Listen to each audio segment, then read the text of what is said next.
What does legal mean anyway? I'm going to briefly discuss some interesting notions about criminalization that may make us question our perspectives. But first, let's define some of these terms. Criminalization is the process by which behaviors and individuals are transformed into crime and criminals. The definition of legal is simply conforming to the law. But who decides the law anyway? In the United States, it is Congress that makes up the law. However, Congress does not at all represent our actual population. It is estimated currently that 40% of Congress is made up of millionaires, while only 5% of the US population is. 62% of Congress is made up of white men. However, the American population is only 31% white men. 24% of Congress is female. However, 51% of the US population is female. And finally, 80% of Congress is over the age of 55. But that only is true for 28% of the American population. Aside from these statistics, 77% of Congress is white. Questioning, who are these laws made to serve? We've seen in the past that there's been criminalization of certain populations based on the address where they live, their economic status, their gender, their religion, and their race, among others. Frantz Fanon, when discussing how the French colonized Algeria successfully, he says that the Algerian, it was claimed, was born a criminal. A theory was elaborated and scientific proof was furnished. This theory was taught at universities for more than 20 years. Algerian medical students received this education, and slowly and imperceptibly, the elite, having consented to colonialism, consented to the natural defects of the Algerian people, born idlers, born liars, born thieves, and born criminals.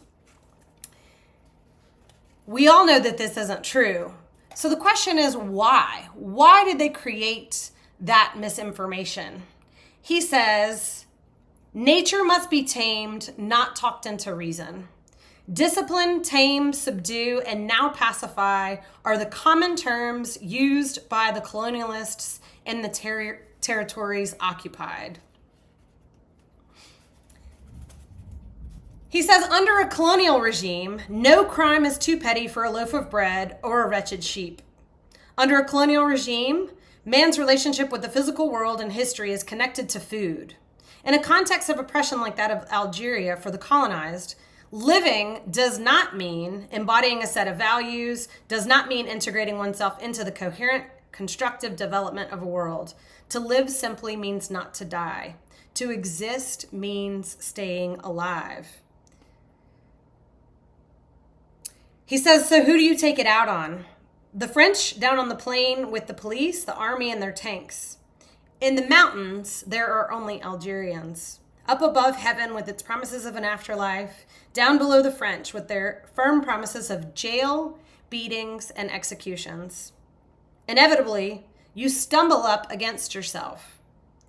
Here lies this core of self-hatred that characterizes racial conflict in segregated societies. We all know that causes of violence is often not being able to make ends meet, right? So poverty is certainly a factor. Inequality seems to be an added factor, which is poverty in the midst of wealth, especially sudden wealth. People see social marginalization and alienation. U.S. sociologist Robert Merton drew on Amelie Durkheim's ideas and argued that there's a strain theory of criminal activity. He says strain occurs when society does not provide the means to achieve the goals a culture considers desirable. It's also interesting to think about incarceration, as the U.S. holds more than 2 million incarcerated individuals, which is 25% of the world's prison populations. The single biggest factor behind this increase has been drug sentencing. Over 1.3 million of the 2 million Americans behind bars are serving time for non-violent offenses, usually drug-related crimes.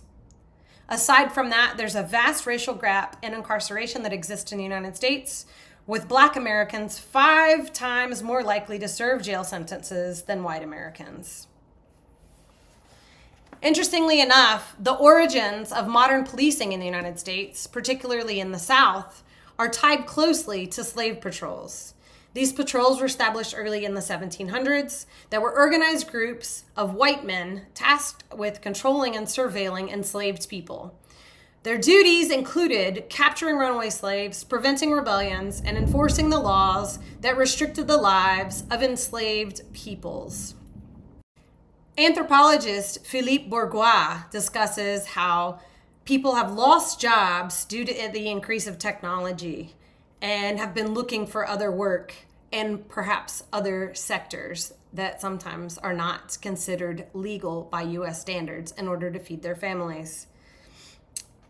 He also talks about how in the U.S. we tend to blame violent, addictive, or socially destructive behavior on the individual victims who engage in it, framing population-level behaviors as poor choices. But to situate their destructive behaviors in the historically grounded structural context that constrains their life chances growing up in infrastructurally devastated neighborhoods, devoid of legal employment, and often overrun by narcotics and firearms, they find themselves trapped in a destructive dead end. The U.S., again, imprisons more of its inhabitants than any other nation ever has in all of world's history. He also goes to discuss gun control policies and how they're dysfunctional and how this decreases social capital of some of these spaces. Another thing that we've discussed are political borders, and people that cross them are considered illegal, which is crazy to think about how humans in search of food and basic needs can be against the law. Who created political borders anyway? What purpose do they serve if countries continue to invade and take over and create new borders that are different than they were? I mentioned in the previous video that humans have been migrating for hundreds of thousands of years. Interestingly enough, if you try to feed your family, you're a criminal.